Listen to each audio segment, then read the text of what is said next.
ওপর সাধারণ মানুষের আর কোনো আস্থা নেই। পুলিশের প্রশ্রয়ে আজকে গোটা রাজ্য জুড়ে মহিলা ধর্ষিতা হচ্ছে। আজকে ল কলেজে যে মেয়েটা ধর্ষিতা হলেন, ধর্ষণ হলো, তার প্রতিবাদে ছাত্র যুব মহিলারা কসবা থানায় ডেপুটেশন দিতে গেছিল, সেখানে তাদের অ্যারেস্ট করেছে, এখনো তাদের বেল হয়নি। তার প্রতিবাদে আজকে আমরা হাওড়া জেলার ছাত্র যুব মহিলাদের উদ্যোগে হাওড়া থানায় এসেছিলাম কথা বলতে, কিন্তু এখানে অপদার্থ পুলিশ তারা আমাদের সাথে কথা বলা তো দূরের কথা, প্রথমেই আমাদের উপর আক্রমণ চালু করে দিল। মহিলাদের ওপর পুরুষ পুলিশ ধাক্কাধাক্কি করলো, বিনা ড্রেসে সমস্ত টিএমসি দালালদেরকে এখানে জমা করেছে, তার আমরা ধিক্কার জানাচ্ছি। কি বললেন পুলিশদের? বললাম তো প্রথমেই, এরাই হচ্ছে তৃণমূল দুষ্কৃতীদের রক্ষক, এরা তৃণমূলের দুষ্কৃতীদের রক্ষা করছে। পুলিশ এবং রাজ্যের মুখ্যমন্ত্রীর প্রশ্রয়ে আজকে গোটা রাজ্য জুড়ে এইসব হচ্ছে।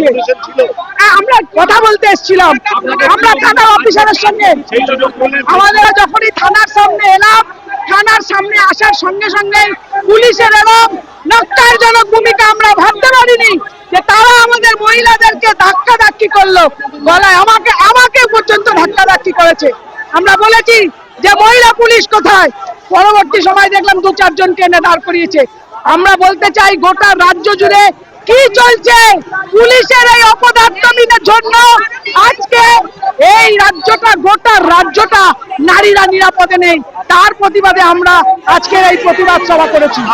আমাদের দাবি যে আরজিকর থেকে তামান্না থেকে ল কলেজ পর্যন্ত সমস্ত দুষ্কৃতীদের শাস্তি, আর তার সাথে সাথে আমরা মহিলারা কোথাও নিরাপদে নেই। আমরা মনে করছি যে এ রাজ্যের মুখ্যমন্ত্রী একজন মহিলা মুখ্যমন্ত্রী, তার কোনো যোগ্যতা নেই, তার আমরা পদত্যাগের দাবি করছি। তার সাথে সাথে আমরা পুলিশ মন্ত্রীরও পদত্যাগের দাবি করছি। আমার নাম দুলু দাস, হাওড়া জেলার মহিলা সংগঠনের জেলা সম্পাদিকা।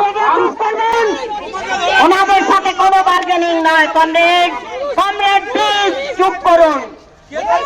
আজকে ল কলেজ দক্ষিণ